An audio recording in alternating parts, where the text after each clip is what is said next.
Hi, The Mix. Hi, this is Elle King. Elle King, dun da da da.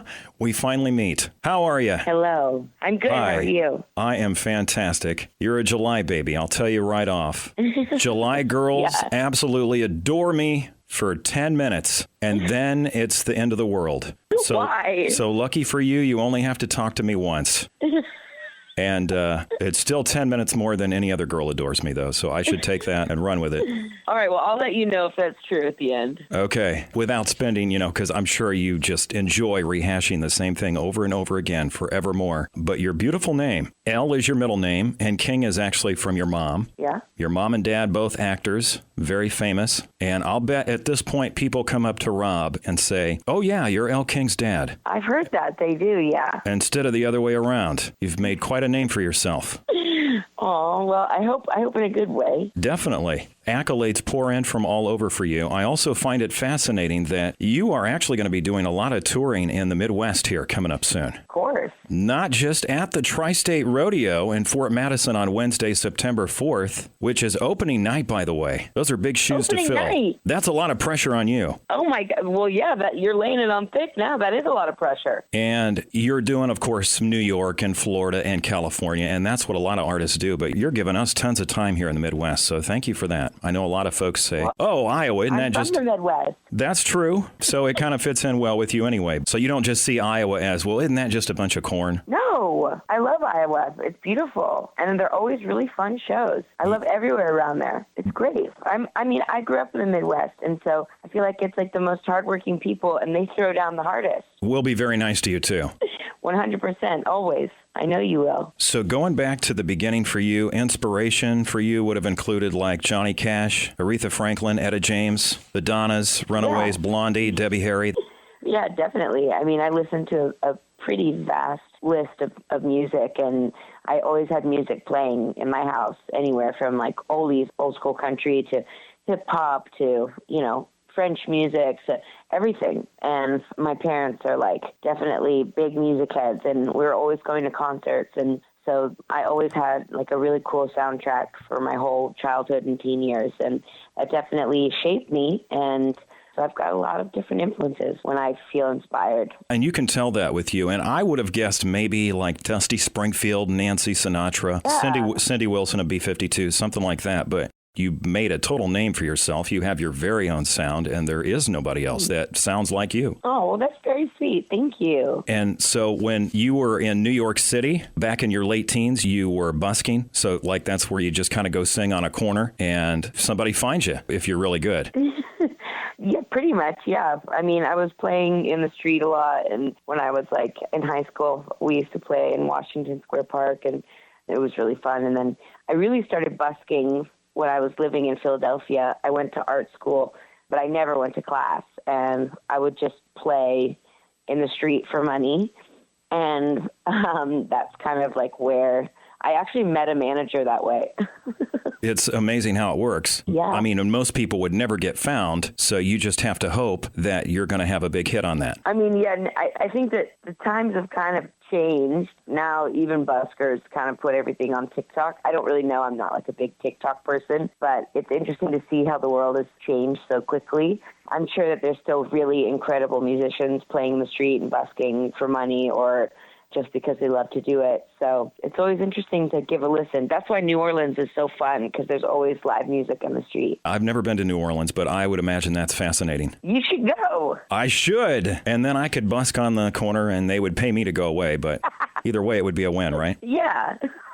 You've got some really great accomplishments, and award-wise, we're talking CMA stuff here, Country Music Awards, Musical Event of the Year. How amazing is that to win an award like that? Very cool. I never thought that I would ever get nominated for anything like this, and so to win is pretty great. As a teen, you must have been looking ahead, thinking hard work, and you go through and you do all of this, and then to actually achieve something of that high of an accomplishment, that's got to be something. Definitely. Yeah, it's very cool, and it just feels great when you get to win it with your friends, too.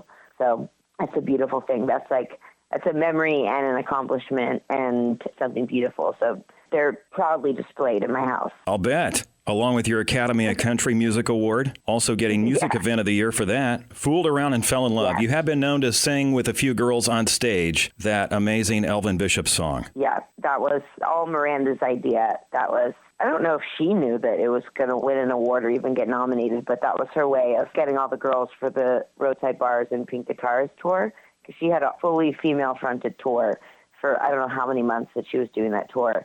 And she got all of us together and wanted to sing that song as just to put it out for the tour. And then at the end of the show, we would all sing it together. And it was really amazing and just so beautiful. Cool that we won that. Yeah. And it's one of the greatest songs ever written. I mean, there's no denying that. It was amazing. Mickey Thomas, have you ever met him? No. He's an amazing singer. Did I? I don't know. I've never met him. He seems like a nice guy. Okay. Starship, do you remember that group? Maybe from back in the day, right? Mickey Thomas, Grace Slick. So that would have been... metal band? That was Mickey Thomas's early days before Starship, where he would have had that song, Fooled Around and Fell in Love. Ah, okay. You actually got to go to Daryl Hall's house and jam out with him. Yes. And that was such an amazing session. And you walk in, you roll up and talk for a little bit to the guys. Daryl Hall's got the band there and everything. And then you go inside, you just totally own it. And you're talking to Daryl for like all of maybe 20 seconds. And you guys go back and forth because you're going to do X's and O's. And it's a little bit of you talking and then Daryl talks a minute. So yeah, you want me to just do this? Yeah. And I'll just do the chorus like this. And then you come in and then you say, oh, so we're just going to do it now. And boom, just like that, they all start in.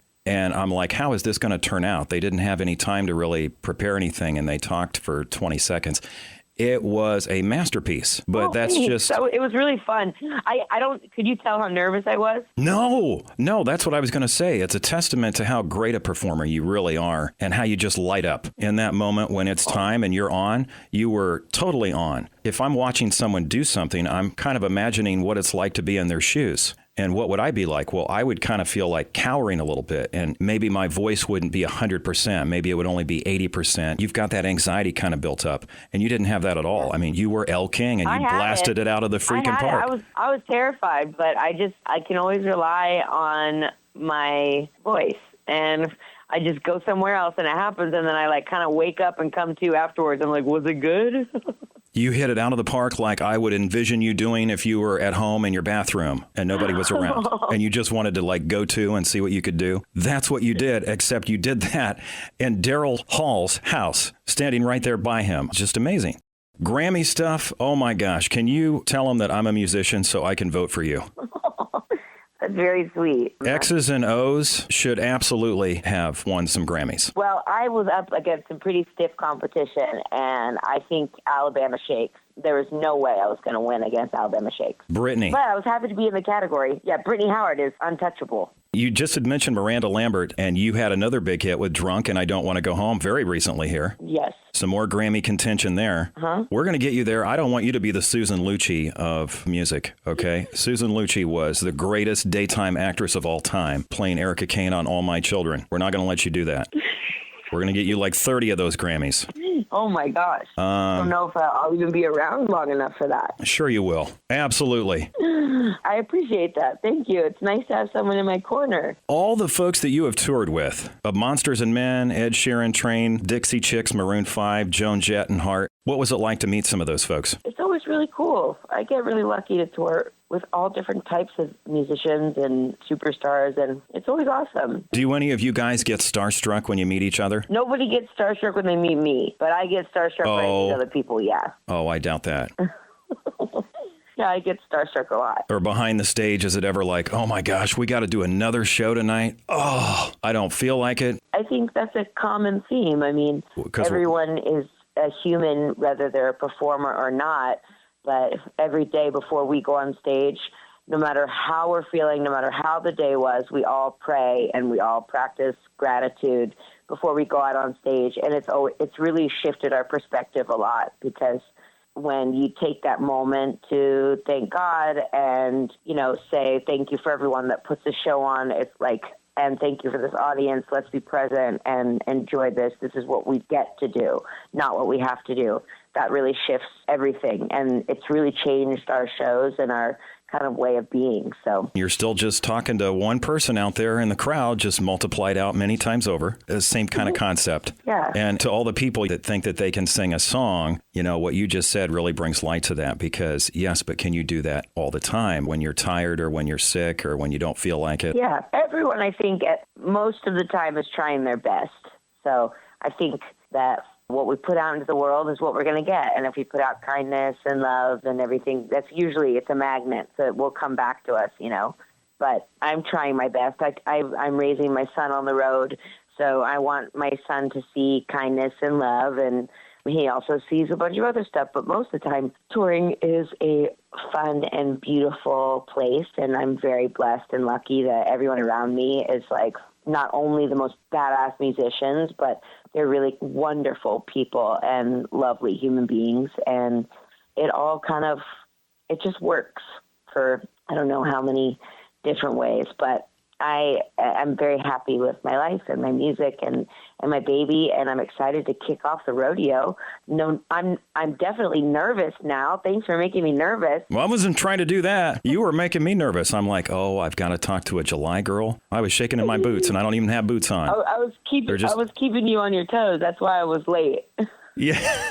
That is so funny. No, I'm sorry. That is incredibly funny. And you were talking about touring with your baby. So you're talking about little Lucky, of course. Yes, that's why I was late. Yeah. That is so cute. Very sweet. Aww. And speaking of which, your current tour is called Baby Daddy's Weekend Tour, right? Yeah, it is. That's cool, too. And before that, you had, what is this, tour number? Yeah, that's a great name for a tour. Great name for a song, album. That album more or less is about parents wishing they had a break, and then you get a break from the kids, and then you miss your kids. Am I taking that correctly or not so much? Well, yes, there is a whole part of that, but it's also a celebration of parents. It's not necessarily even the mom; it's a dad too, and it's like, listen, I don't know if people talk about and celebrate like healthy co-parenting and how you get a break of when your kids go to the co-parent.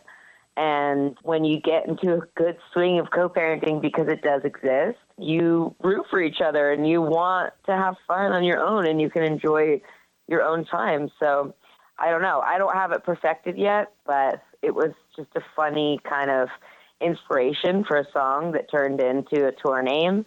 And I've reached out to people and sent them money for a babysitter if they had their kids that weekend for a show. I don't know. I want to celebrate people who are hardworking and don't have people in their corner, Amazing. Yeah, thank you very much for that. And so that's partly why you spend more time in the Midwest, too. Yeah. Well, I love the Midwest. It's the heart of America, And this is tour number 4 for you? I think this is like... You had Amen, like A Freaking Men. Oh, yeah, A Freaking Men tour. And Shake the Spirit. I've done the Ministry tour. Oh, yeah, I've done Shake the Spirit tour. Love Stuff. Love Stuff tour. This is Baby Daddy's Weekend tour. That's 5. I'm thinking about T-shirts that I've done. I don't know. I feel like we've done more, but there's like, 1 or 2 a year, right? It's amazing what you've done. You've got just an incredible catalog for being super young as you are. Thank you. I'm kind of old, so. Very impressive. Well, thank you very much. I've been doing this for longer than I want to admit. Well, you started so early, so that's probably why it seems that way, too. But true. The ripe old age of 35, so we're going to expect so much more from you. You realize that, right? Well, life is just starting, and I'm just finally making my best stuff. So you got it. I hope that people haven't given up on me. Oh, heck no. Aw. No way. 35 was the blink of an eye ago for me. I'm 42, and the years go by. That's not much older than me. That's not that much older than me. Yeah, see, you start seeing that later in life, and you're like, well, I guess I got to keep running. I guess I do have to keep going here. Stay strong. Yeah. Dolly Parton. A few more albums left in me. A few. Yeah, at least I would say. Dolly Parton said that you're a great girl and a great artist. How does it get any better than that? Well, I don't know. She was also saying that when she was trying to get people to not be mad at me, so I don't know. This and that. It's okay. Hey, you know what, though? Stuff happens. As long as I didn't think that I would ever get to talk to Dolly Parton so much, but I tell you, I do things my own way, don't I? Exactly. It worked out, right? And it worked out well. It worked out well. It did work out well. And honestly, I think sometimes we have to shift our perspective and how we look at things. And to this day, I mean, I've never had anything push me into becoming the best version of myself. I'm a better mother. I'm a better sister. I'm a better daughter. I'm a better friend. I'm a better performer, all because of things that happened in my life this year. And I mean, that's why I think God has a sense of humor, but God never gives us more than we can handle.